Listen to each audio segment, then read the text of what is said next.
Komisi Pemberantasan Korupsi (KPK) menahan sejumlah tersangka dalam dugaan kasus tindak pidana korupsi pada pengadaan gas alam cair atau liquefied natural gas di PT Pertamina Persero tahun 2013 hingga 2020.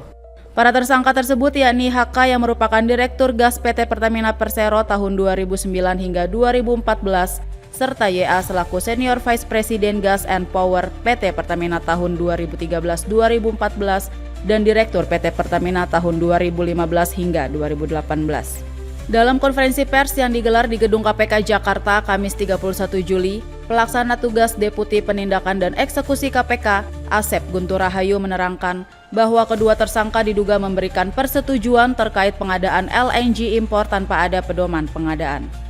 HK dan YA disangkakan melanggar Pasal 2 Ayat 1 atau Pasal 3 Undang-Undang Nomor 31 Tahun 1999 tentang Pemberantasan Tindak Pidana Korupsi.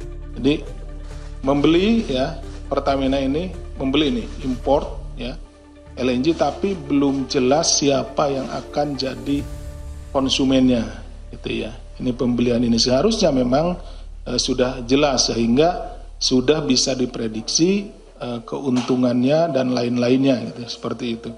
Sebelumnya KPK telah mengeluarkan surat perintah penyidikan kasus dugaan suap pengadaan gas alam cair pada 6 Juni 2022.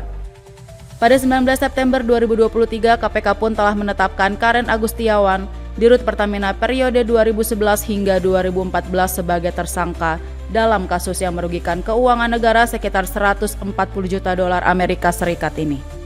Karen kemudian divonis selama 9 tahun penjara dan denda 500 juta rupiah, subsidiar 3 bulan kurungan oleh Pengadilan Tindak Pidana Korupsi Jakarta pada 24 Juni 2024.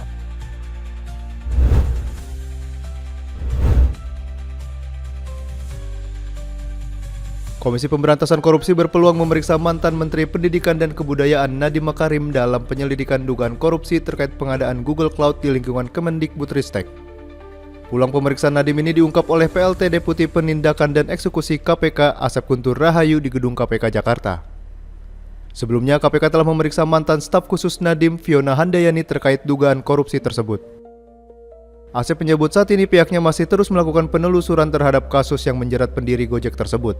Ya tentunya kita akan terus mencari informasi dan keterangan, karena yang menentukan, pasti ini yang menentukan untuk pengadaan termasuk Google Cloud ini, itu pasti pada pucuk pimpinannya tertingginya. Tapi tentunya sebelum kita sampai kepada pucuk pimpinannya, kita mencari informasi dan keterangan dari para pembantunya.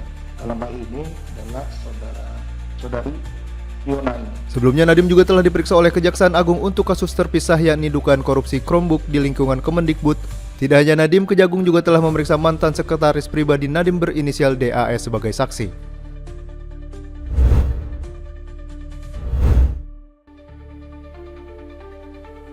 Presiden Republik Demokratik Timur Leste, Jose Ramos Horta, menyambangi Universitas Gadjah Mada Kamis 31 Juli dalam kunjungan kerjanya ke Indonesia. Pada kunjungan kali ini, Presiden Horta tertarik akan inisiatif UGM dalam program kuliah kerja nyata pembelajaran pemberdayaan masyarakat atau KKN PPM. Menurut Presiden Horta, KKN PPM menggabungkan keunggulan akademik dengan pembelajaran untuk pemberdayaan masyarakat yang sangat menginspirasi. Ia pun mengungkapkan keinginannya untuk mereplikasi kegiatan KKN PPM di Timor Leste. We have so many students there, more than 200 students here, and over the years 3,000. So here may become special university for Timor Leste.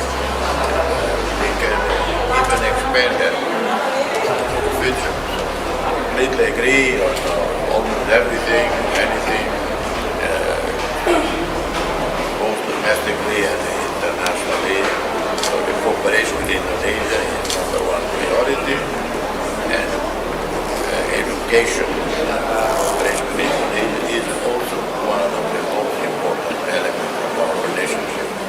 Dalam kuliah umumnya, Presiden Horta sempat menyinggung komitmen Timor Leste untuk memperkuat dan meluaskan kemitraan dengan Indonesia.